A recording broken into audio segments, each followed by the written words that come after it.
Welcome student. আজকে যে বিষয়টি আমি তোমাদের সঙ্গে শেয়ার করতে চলেছি সেটি বায়োডাইভার্সিটি হটস্পট, যাকে আমরা বাংলায় বলি জীববৈচিত্র্যের হটস্পট। তোমরা যারা ক্লাস 10, ক্লাস 11 এবং ক্লাস 12-এর স্টুডেন্ট, তোমাদের প্রত্যেকের জন্য এটি একটি গুরুত্বপূর্ণ video.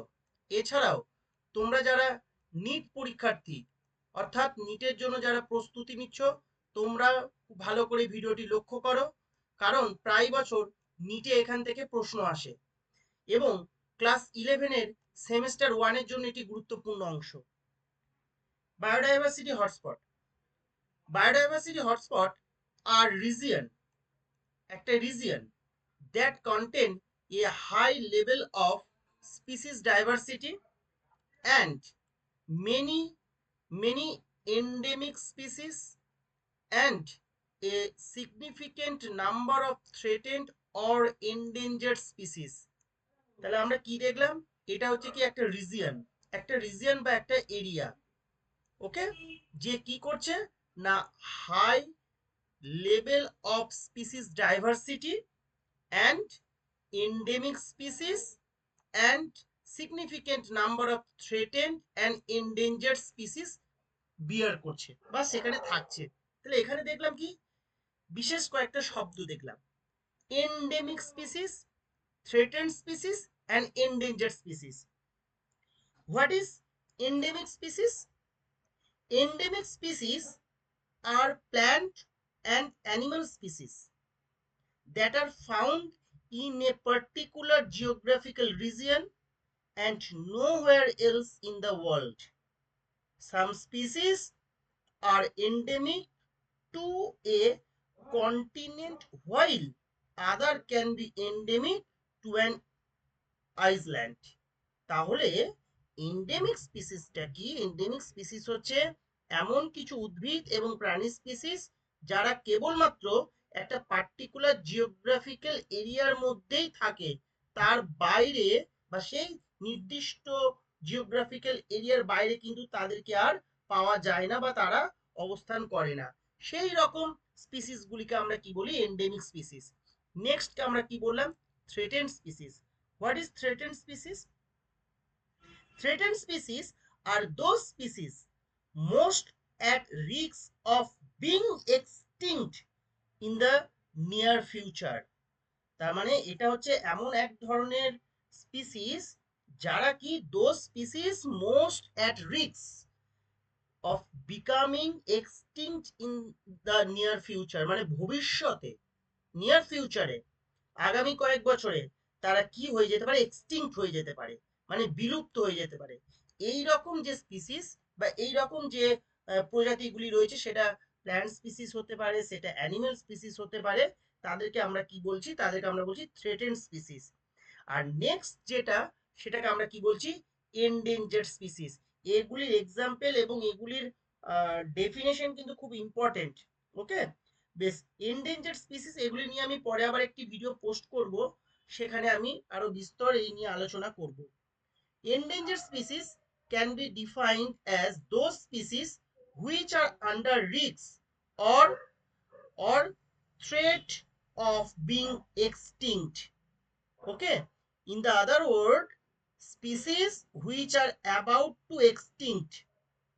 Many factors are responsible for this, which may be natural or man-made. অর্থাৎ এখানে আমরা কি দেখলাম? এমন কিছু প্রজাতি রয়েছে উদ্ভিদ বা প্রাণীর যারা কি প্রায় এক্সটিংক্টের পথে। হ্যাঁ, এই রকম একটা যে প্রজাতি, তাদেরকে আমরা কি বলছি? Endangered species. তাহলে বায়োডাইভার্সিটি হটস্পট হচ্ছে এমন একটা এরিয়া যেখানে কি রয়েছে? হাই লেভেল স্পিসিস ডাইভার্সিটি আছে, সেখানে এন্ডেমিক স্পিসিস রয়েছে, থ্রেটেন্ড স্পিসিস আছে, আর এন্ডেঞ্জার্ড স্পিসিস আছে। এবার যদি আমরা বাংলায় দেখি, তাহলে কি বলছি আমরা এটাকে? আমরা এটাকে বলছি পৃথিবীর যে সমস্ত অঞ্চলে খুব বেশি সংখ্যায় নানা রকম প্রজাতির জীব পাওয়া যায় এবং এমন সব প্রজাতির জীব পাওয়া যায় যেগুলি পৃথিবীর আর কোথাও পাওয়া যায় না। তাহলে সেই এলাকাতে এমন কিছু জীব পাওয়া যাচ্ছে, সেই জীবগুলি পৃথিবীর আর কোথাও পাওয়া যায় না এবং অঞ্চলগুলি নানা কারণে কি বিপদগ্রস্ত এবং প্রজাতির উৎপত্তির কেন্দ্রস্থল হিসাবে কি করে কাজ করে, মানে তারা তো কেবলমাত্র ওই জায়গাতেই আছে, তাহলে নতুন যে প্রজাতিগুলো তৈরি হবে ওখান থেকেই তৈরি হবে, তার মানে এই যে প্রজাতির উৎপত্তি স্থল হিসাবে কি করছে না কাজ করছে, সেই অঞ্চলটাকে আমরা কি বলছি বায়োডাইভার্সিটি হটস্পট বা জীববৈচিত্র্যের হটস্পট। এই জীববৈচিত্র্য হটস্পট শব্দটি সবার প্রথম বিজ্ঞানী নরমান মায়ার্স 1988 সালে ব্যবহার করেছিলেন।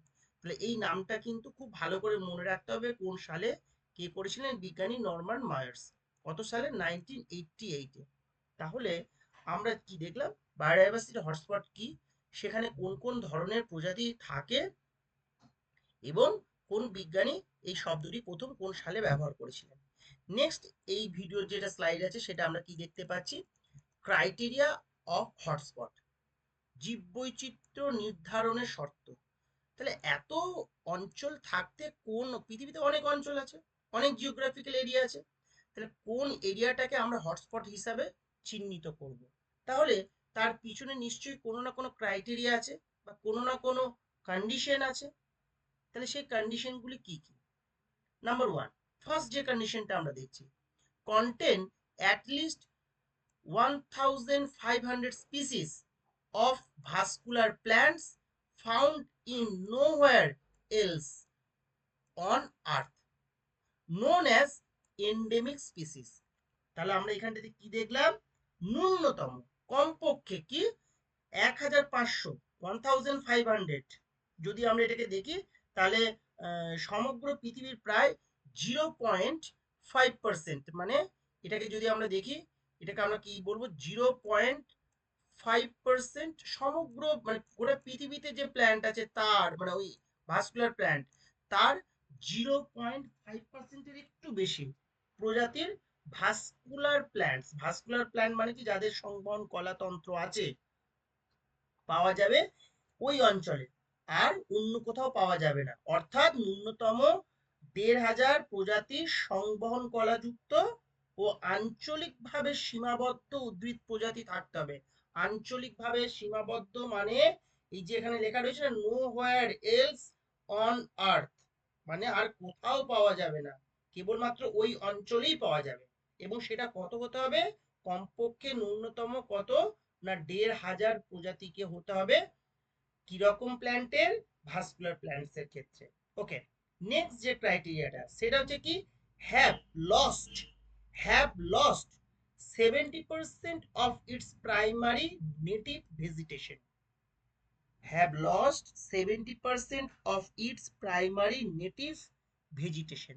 তার মানে বিষয়টা কি দাঁড়ালো, বিষয়টা দাঁড়ালো হটস্পট হচ্ছে এমন একটা অঞ্চল, মানে সেই অঞ্চলকেই আমরা হটস্পট হিসাবে সূচিত করব যে অঞ্চলের প্রজাতিগুলি কি হবে, বিপদগ্রস্ত হবে এবং প্রায় 70% প্রাথমিক বাসস্থান ধ্বংস হতে হবে। মানে নেটিভ ভেজিটেশন, নেটিভ ভেজিটেশন মানে ওখানকার যেটা অরিজিনাল ভেজিটেশন ছিল তার 70% কি হয়ে যাবে, লস্ট মানে ডিস্ট্রয় হতে হবে, তবেই সেই অঞ্চলটাকে আমরা কি বলবো, হটস্পট অঞ্চল। নেক্সট কি, থার্ড পয়েন্ট যেটা, it must contain 30% of its original habitat, that is it must be threatened, it must be threatened। তাহলে আমরা এখানে কি দেখলাম, প্রায় 30%, তাহলে আগে দেখলাম কি 70% ডিস্ট্রয় হয়ে যাচ্ছে নেটিভ ভেজিটেশনের, তাহলে 70% যখন নষ্ট হয়ে যাচ্ছে তাহলে বাকি 30% প্রাকৃতিক বনভূমি থাকবে এবং সেখানকার প্রজাতিগুলিকে কি হতে হবে, উদ্ভিদ এবং প্রাণী প্রজাতিগুলি, ইট মাস্ট বি থ্রেটেন্ড। ওকে, তাহলে আমরা কি দেখলাম, একটা অঞ্চল, যে অঞ্চলে ন্যূনতম 1500 প্রজাতি থাকবে ভাস্কুলার বান্ডিলের এবং প্ল্যান্টসের এবং অন্য কোথাও পাওয়া যাবে না পৃথিবীর, সেরকম একটি অঞ্চলকে আমরা হটস্পট বলে চিহ্নিত করতে পারবো। নেক্সট, যেখানকার 70% প্রাথমিক বা প্রাইমারি নেটিভ ভেজিটেশন, মানে 70% প্রাথমিক বাসস্থান ধ্বংস হয়ে যাবে আর 30% তার প্রাকৃতিক বনভূমি থাকবে, প্রায় 30%, এবং সেখানকার প্রজাতিগুলিকে কি হতে হবে, থ্রেটেন্ড। এই রকম অঞ্চলকেই আমরা কিন্তু বায়োডাইভার্সিটি হটস্পট হিসাবে চিহ্নিত করব। নেক্সট যেটা স্লাইড, এই ভিডিওর যেটা পরবর্তী স্লাইড, সেখানে আমরা কি দেখছি, নাম্বার অফ হটস্পট। কতগুলি হটস্পট আছে? অ্যারাউন্ড অ্যারাউন্ড দ্য ওয়ার্ল্ড 36, এই নাম্বারটা কিন্তু মনে রাখতে হবে, 36 এরিয়াস কোয়ালিফাই অ্যাজ হটস্পট। তাহলে কি বলা হলো? Around the world 36 areas qualify as hotspot, মানে এই 36 জিওগ্রাফিক্যাল এরিয়া, যে এরিয়াটাকে পৃথিবীর মধ্যে বা ওয়ার্ল্ডের মধ্যে হটস্পট হিসেবে কি করা হয়েছে, চিহ্নিতকরণ করা হয়েছে। তার মানে 36টা জিওগ্রাফিক্যাল এরিয়া রয়েছে, যেটা বর্তমানে, সেটা পরবর্তী ক্ষেত্রে বাড়তে পারে। এর জন্য বিভিন্ন ক্রাইটেরিয়া আছে, যেগুলো বিভিন্ন টাইম টু টাইম অবজারভেশন করা হয় আর কি। কেমন? আচ্ছা, নেক্সট হচ্ছে কি, নেক্সট হচ্ছে আমাদের ভারতে যদি লক্ষ্য করি, ইন্ডিয়াতে, in India, India is a 4, এইটাকে খুব ভালো করে সংখ্যাটা মনে রাখতে হবে। ইন্ডিয়াতে হচ্ছে কত? 4। India is a 4 biodiversity hotspot. তাহলে পৃথিবীতে দেখলাম আমরা কত? 36, তার মধ্যে আমাদের দেশে আছে কত? 4টে। In India or India is a 4 biodiversity hotspot. তাহলে ইন্ডিয়াতে যে বায়োডাইভার্সিটি হটস্পট আছে সেগুলি কি? প্রথম যেটা, সেটা হচ্ছে কি ইস্টার্ন হিমালয়, যাকে আমরা বাংলায় বলি পূর্ব হিমালয়। নাম্বার 2 ইন্দো বার্মা, এটাকে আমরা বলছি কি ইন্দো বার্মা হটস্পট। তাহলে আমাদের দেশে 4টে আছে, তার মধ্যে প্রথমটা হলো কি পূর্ব হিমালয়, যাকে ইংরেজিতে আমরা বলি ইস্টার্ন হিমালয়। নেক্সট হচ্ছে কি ইন্দো বার্মা, এবং তৃতীয় যেটা, সেটা হচ্ছে কি ওয়েস্টার্ন ঘাট অ্যান্ড শ্রীলঙ্কা, যেটাকে আমরা বলি কি পশ্চিম ঘাট ও শ্রীলঙ্কা। নেক্সট হচ্ছে কি সুন্দারল্যান্ড। তাহলে এই যে 4টে হটস্পট, পূর্ব হিমালয়, ইন্দো বার্মা, পশ্চিম ঘাট ও শ্রীলঙ্কা এবং সুন্দারল্যান্ড, এই 4টে হটস্পট সম্পর্কে আমাদেরকে ডিটেলস পড়তে হবে। প্রত্যেকটা হটস্পট, তার লোকেশন বা তার এরিয়া বা তার বিস্তৃতি কতটা, এবং সেই যে হটস্পট, সেই হটস্পটের উল্লেখযোগ্য উদ্ভিদ, উল্লেখযোগ্য প্রাণী স্পিসিস কি কি আছে, বা বলতে পারা যেতে পারে ওখানকার এন্ডেঞ্জার স্পিসিস গুলি কি কি, প্ল্যান্টস আর অ্যানিমেলস এর, এবং সেখানকার বিশেষ কিছু বৈশিষ্ট্য আছে। প্রত্যেকটা হটস্পটের একটা বিশেষ বৈশিষ্ট্য আছে, সেই বৈশিষ্ট্যগুলি কি? তাহলে এই ইস্টার্ন হিমালয়, ইন্দো বার্মা এবং western Ghat and Sri Lanka and last is Sundaland, এগুলি সম্পর্কে আমি পরবর্তী ক্ষেত্রে ডিটেলস ভিডিও পোস্ট করব, এবং প্রত্যেকটি হটস্পটের লোকেশন বা এরিয়া, মানে কত দূর থেকে কত দূর বিস্তৃতি, সেখানকার উল্লেখযোগ্য যে স্পিসিস গুলি আছে, মানে biodiversity, endangered species of plant, endangered species of animals, সেগুলি সম্পর্কে জানতে হবে, কারণ সেখান থেকে বিভিন্ন রকমের এমসিকিউ প্রশ্ন, এসিকিউ প্রশ্ন আসতে পারে। এবং প্রত্যেকটা সুন্দর, প্রত্যেকটা হটস্পটের বা প্রত্যেকটা জীববৈচিত্র্যের যে হটস্পট অঞ্চল রয়েছে আমাদের দেশে, সেখানকার যে উল্লেখযোগ্য কিছু বৈশিষ্ট্য আছে, মানে বিশেষ বৈশিষ্ট্য, যেমন পূর্ব হিমালয়ের বিশেষ বৈশিষ্ট্য আছে, স্পেশাল ফিচার্স আছে, ইন্দো বার্মার আছে, পশ্চিমঘাট শ্রীলঙ্কার আছে এবং সুন্দরল্যান্ডের আছে।